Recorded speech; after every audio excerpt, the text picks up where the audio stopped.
গত শনিবার জাতীয় সাংবাদিক সংস্থা চট্টগ্রাম মহানগর জেলা ও বিভাগীয় কমিটির উদ্যোগে বর্ধিত সভা 2025 চট্টগ্রাম প্রেস ক্লাবের এস রহমান হলে ভারপ্রাপ্ত সাধারণ সম্পাদক মাই টিভি চট্টগ্রামের ব্যুরো প্রধান চট্টবাণী পত্রিকার সম্পাদক ও প্রকাশক হাজী মোহাম্মদ নুরুল কবিরের সঞ্চালনায় ও মোহাম্মদ মাসুদ আলম সাগরের সভাপতিত্বে অনুষ্ঠিত হয়।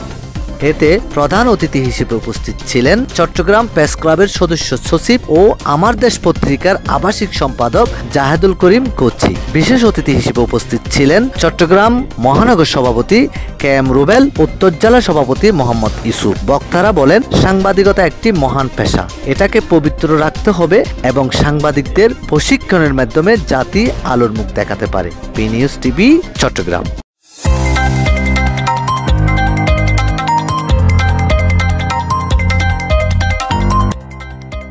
সত্যের সন্ধানে নির্ভীক, পি নিউজ টিভি।